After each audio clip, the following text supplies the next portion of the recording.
If you have a fitness program, or a yoga, or a dance, or a flexibility, or a Pilates program, chances are people are comparing it to like $9 apps on the Apple Store, and you're wondering why.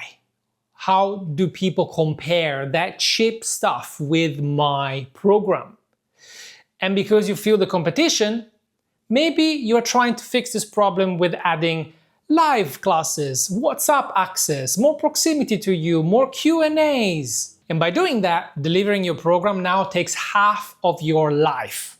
The result? People still feel it's expensive. And the reason why this happens landed on me just having a chat with a friend while having a drink.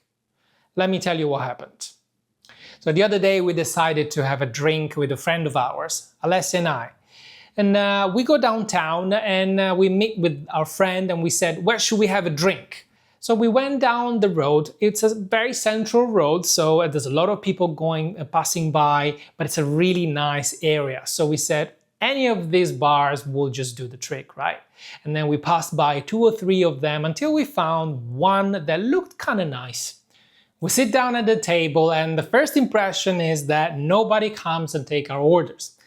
I thought, that's fine, let me wave at the guy. And the waiter comes in, he's a young boy, probably not trained, very self-conscious, but that's okay. We said, we would like a lemonade, a glass of white wine, and a Hugo Spritz for my friend. Brilliant. He takes the order and goes away. After about 10 minutes, he comes back with 3 glasses and the beverages, and it puts on the table 3 little bowls of munchies. So I start sipping the wine, it's okay. Then I pick on the crisps. The crisp, as soon as I put it in my mouth, I know it's old and stale. But we thought, you know, this is nice. We can get to chat and drink our wine. It's actually a very nice and quiet place, right? And as soon as we sat there, the owner, which I remember seeing him playing with his phone in the top corner table, decided for some reason to switch on a kick-ass fan that was supposed to refresh the whole environment. But we were the only ones sitting there, and from quiet and cozy, it became windy and noisy, and nobody asked for it. It wasn't even that hot. So we had to ask the waiter to switch it off, and thankfully they did. And after we finished our first round of wine, we said, shall we have another one? I'm like, sure, why not? So we ordered another round, but this time we ordered a glass of white wine, the same one that I had before, and an Americano. My friend wanted an Americano. It's brilliant. So they went away, 10 more minutes, the drinks come. My wine was not in the same glass, and I am kind of a freak about glasses, right? Every wine should have its own glass. You know, I'm weird like that. This time they brought it into a vermouth glass, which was different from the one before. My friend got an Americano coffee instead of the cocktail. So we send it back, and finally the Americano comes. The Americano cocktail, which this time is served into a beer glass. You know, the tiny beer glass with the handle, which didn't really match. My friend sipped it. It was too sweet. It was made with cheap ingredients. I don't know what they did, so he wasn't happy. After we finished our drinks, regretfully, we said, you know what, let's leave and let's go somewhere else. My friend wanted to pay for the drinks, so he went to the cashier. He stepped back and said, wow, the guy didn't even say, how was your experience? Thank you. Anything. It was just like, here's the check, here's the money, next. Now, the reason why I'm telling you this story is that this place where we had some drinks technically delivered results. They went through the motions of serving us. But there's something that they did not understand. We did not go there just because we wanted fancy liquids served into glass containers, which is what ultimately they did, and what ultimately any bar in the area does. Now, that is technically what every bar does. What we really wanted was to have a nice time sharing our stories while drinking a glass of wine in a place where they cared about us having a good experience. The result of our experience in this case was that we will never go back there ever again. The reason why I told you this story is that because I feel many movement professionals, they go through the motion, they act like the owner of this bar. They just deliver the fancy liquids in glass containers. In order to improve the perceived value of their offers, they add the 100 workouts, the meal plan, the weekly live class, the monthly Q&A, without really crafting the experience of their buyers, of their customers and their clients. No wonder why people compare whatever you offer with the cheapest app that they found online, because the experience is the same. You gave me 100 workouts, I've got the app that's got 1,000 from many different instructors. Why should I pay you? Yes, you will never win that competition. Also, if you are obsessing over strategy and how to do anything, like I used to do for so many years because I was thinking that is the only way I can sell my products, that means that your head is driving the project, is driving every decision. You need to fall back into your heart to understand stuff like this, like the experience you want your people to have when they jump into your world. You need to sort of stop overthinking and start feeling. For that, Alessia and I have created a masterclass that we call Unbound, which is perfect if you need to get unbound about this energy that you have around how to do things and being very practical and maybe too down to earth about things. It's free. If you want to watch it and listen to it right now, there is a link in the description box below. Even in the dance niche and lazy dancer tips, we are faced now with companies with fundings and resources to completely outproduce what we provide. For example, we provide ballet and fitness and Pilates videos and flexibility videos for women that want to regain their femininity and fall in love with their body again.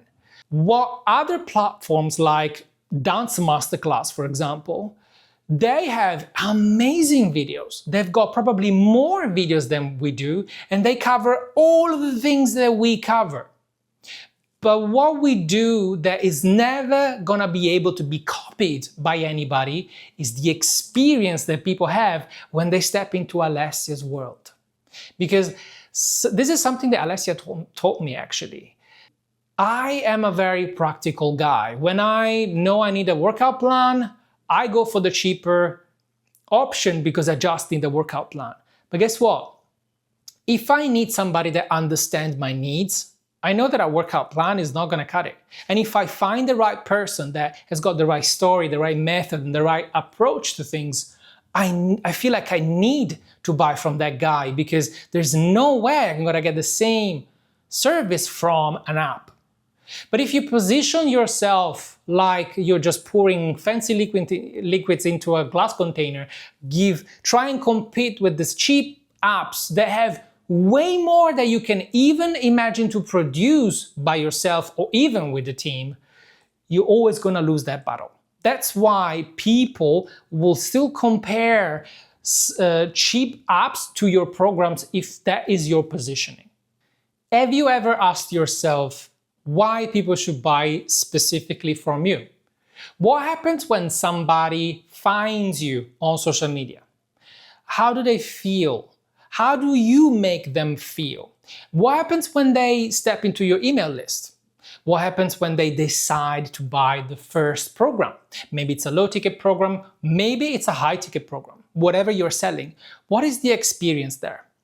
If you position yourself as a glorified course, like you're here for the method, you're here for the system, then you'll lose to a course, to ChatGPT or to an app. What can you craft so that the experience of working with you makes them feel capable, empowered, taken care of?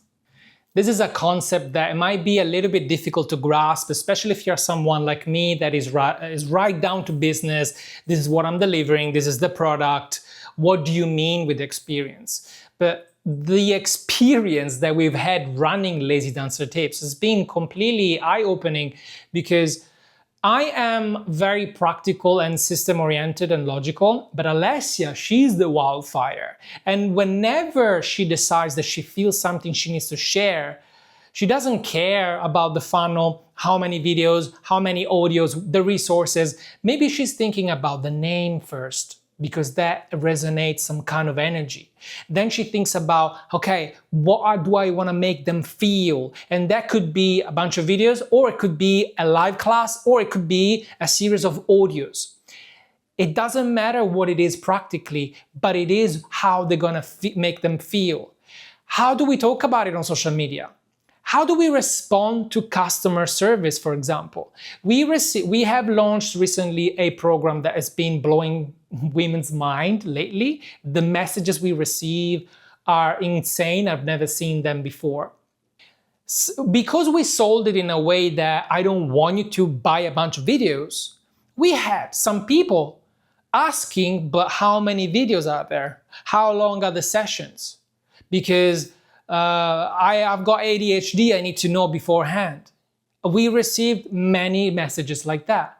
But because we are clear about the experience that we want our ideal clients to have, not everybody, just our ideal clients, we decided not to even reply to these comments, because I don't want people to come into our world thinking and expecting to go through a long sequence of videos when what we want them to experience is something else. It would be like suggesting somebody that's really hungry because it's got like a 30 minutes lunch break to go to a 3-star Michelin restaurant. It would completely ruin the experience for both the business and the client, because I just need a sandwich. I don't have time to sit down and appreciate tiny little portions of over expensive food. On the other hand, somebody else might be exactly perfect for that experience. It really depends how you position yourself. And what we want to do, to running the risk of selling less products, we can position our products for the right people, priced well above average, ignoring what the competition does, because we are not even competing with them.